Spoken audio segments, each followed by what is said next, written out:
दोस्तों, शुभम क्लासेज इस्लामपुर नालंदा के द्वारा आप सभी विद्यार्थियों को वॉइस का क्लास दिया जा रहा है। उसमें लॉकडाउन के चलते क्लास बंद रहने के कारण जो भी विद्यार्थी को दिक्कत का अनुभव हो रहा है, वो विद्यार्थी इस चैनल के माध्यम से जुड़कर वॉइस अच्छी प्रकार से सीख सकते हैं और अगर वो उन्हें अच्छा लगे तो इस चैनल को सब्सक्राइब जरूर करें। धन्यवाद। आप सबसे पहले आप वॉइस के बारे में जानिए। वॉइस होता है क्या? वॉइस का मतलब हो सबसे पहले जानिए। वॉइस का मतलब होता है बाच। अब ये बाच क्या है?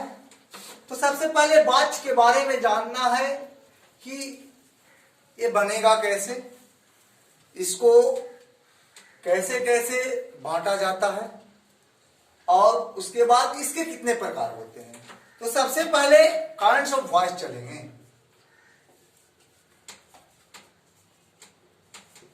या kinds of voice, type of voice, voice के प्रकार।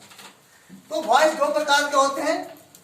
पहला एक्टिव वॉइस,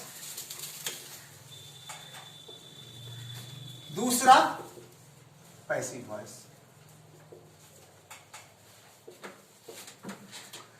एक्टिव वॉइस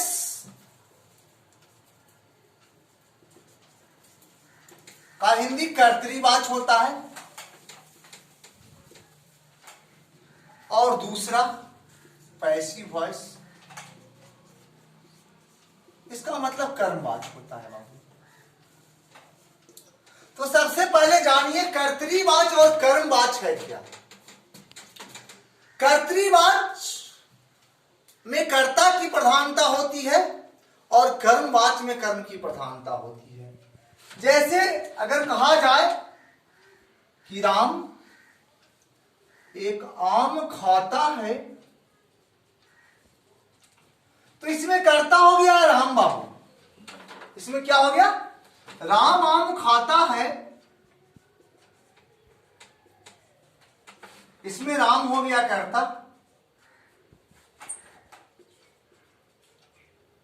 ये हो गया कर्म और ये हो गया ये हो गया बाबू क्रिया। और अगर लिखा जाए कि एक आम राम के द्वारा खाया जाता है, तो इसमें हो गया बाबू कर्म,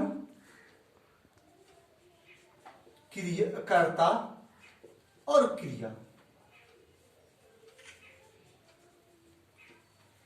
तो जिस वाक्य में कर्ता की प्रधानता होती है उसे कर्तरीवाच कहते हैं और जिस वाक्य में कर्म की प्रधानता होती है उसे कर्मवाच कहते हैं। अब बाबू इसको अगर बनाना रहे तो राम इट्स ए मैंगो, यहां होगा a mango is eaten by Ram.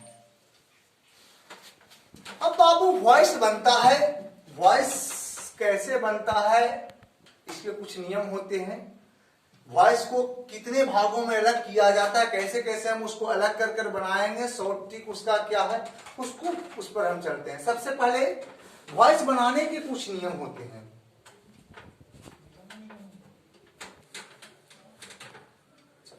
सबसे पहले वॉइस बनाने के रूल पर हम जाएंगे। पहले नियम समझ में आ जाएगा, उसके बाद टॉपिक वाइज टॉपिक हम वॉइस पर जाएंगे। तो सबसे पहले rule, some rules of voice.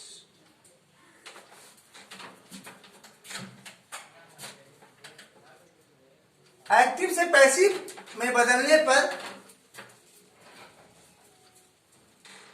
किसी भी वाक्य को बनाने के लिए कुछ नियम होते हैं, वो निम्नलिखित हैं। पहला होता है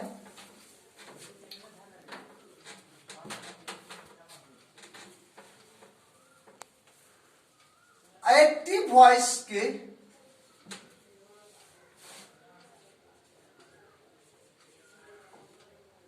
ऑब्जेक्ट को पहले लाया जाता है।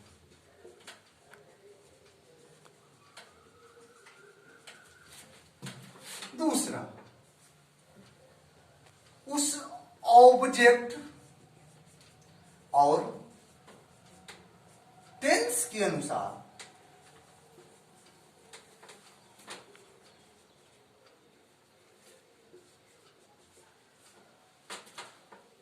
सहायक क्रिया से एक्चुअली वर्ब होता है बाबू।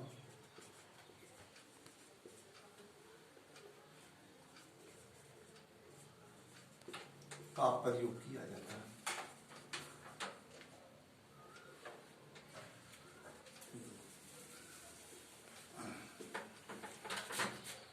तीसरा, मुख्य क्रिया का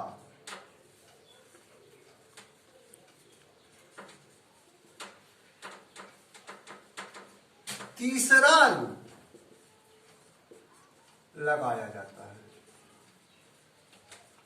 मतलब वॉइस में हमेशा भी थ्री का प्रयोग होता है, कुछ जगह पर नहीं भी होता है, उसका अलग रूल है। तो मुख्यतः टेंस में जब हम जाते हैं, टेंस का वॉइस बनाएंगे, हम वॉइस को बांटेंगे, कितने प्रकार से बटेगा वॉइस, कहां कहां क्या चेंज होगा, और उसका शॉर्ट ट्रिक बताएंगे। वॉइस बदलता है कैसे, किन किन प्रकार से बदला जाता है किसी भी बात को। चौथा, मेन वर्ब के बाद भी थ्री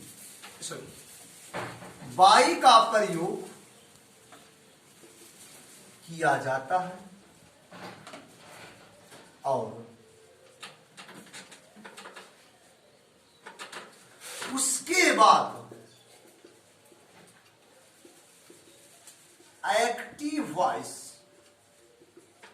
के सब्जेक्ट को ऑब्जेक्ट में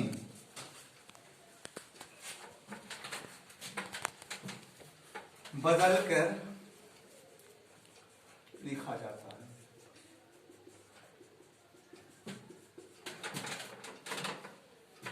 मतलब दोस्तों ये हुआ कि अगर हम लिखते हैं आई ईट ए मैंगो, तो इसमें ये ऑब्जेक्ट है, ये पहले आ जाएगा। चूंकि बात सिंपल प्रेजेंट टेंस का है, अकॉर्डिंग टू टेंस इसमें सहायक क्रिया और ऑब्जेक्ट के अनुसार इज लगेगा। इसके बाद मुख्य क्रिया का तीसरा रूप ईट के तीसरा रूप ईटेन होगा। इसके बाद बाई का प्रयोग करेंगे और एक्टिव वॉइस के सब्जेक्ट को लिखेंगे क्या, आई से मी। ये हो गया बाबू। हम ऊपर चलते हैं। हो गया। तो चूंकि हम बताए कि ऑब्जेक्ट है जो सब्जेक्ट का रूप लेता है, सब्जेक्ट है जो ऑब्जेक्ट का रूप लेता है, और टेंस के अनुसार हम सहायक क्रिया को बदल लगाते हैं उसमें या बदलते हैं ऑब्जेक्ट के अनुसार। तो बाबू सबसे पहले ये बात सिंपल प्रेजेंट टेंस का है, क्योंकि इसमें क्रिया का पांचवा रूप लगा हुआ है, और ऑब्जेक्ट को हम जब इसको एक्टिव से हम पैसिव बनाए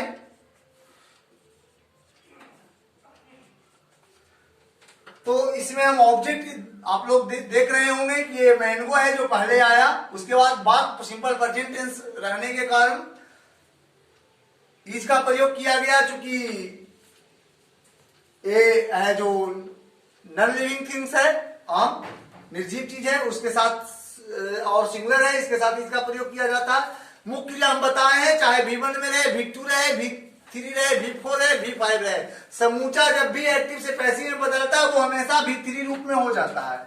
इसके बाद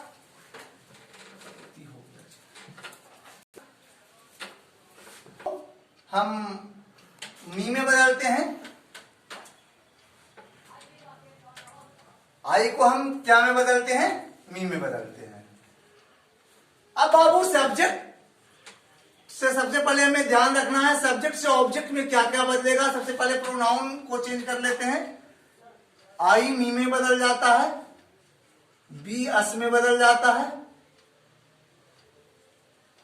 यू सब्जेक्ट और ऑब्जेक्ट सेम टू सेम रहता है। इसके बाद आपको ही हिम में बदलता है, सी हर में बदलता है, इट रह जाता है, दे में बदलता है बाबू।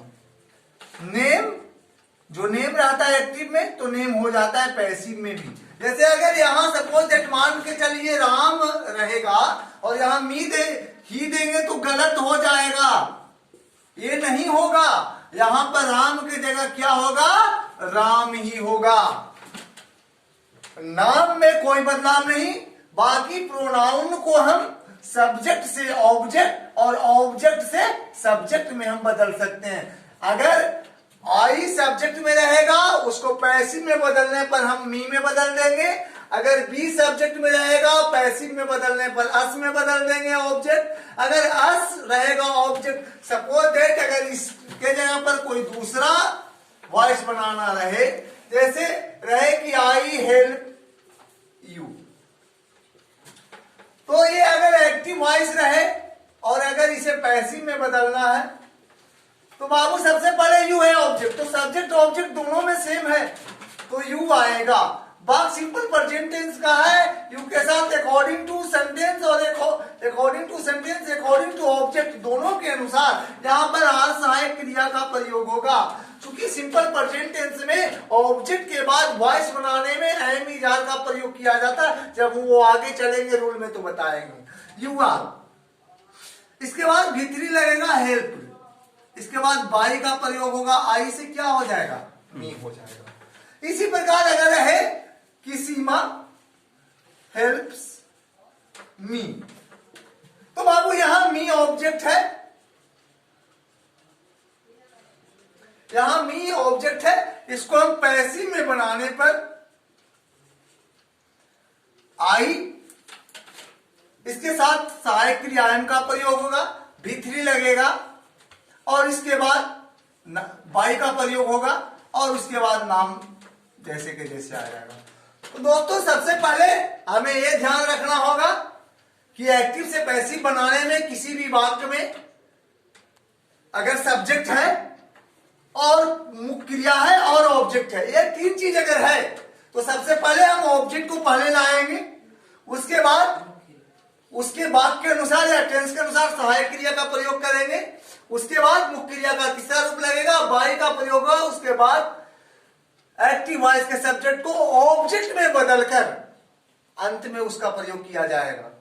अब इसके बाद हम अगला टॉपिक वाक्य को कैसे किस किस प्रकार से हम बदलते हैं एक्टिव से पैसिव में, हम उसकी ओर चलते हैं। वो नेक्स्ट वीडियो में हम आप लोग को जरूर दें।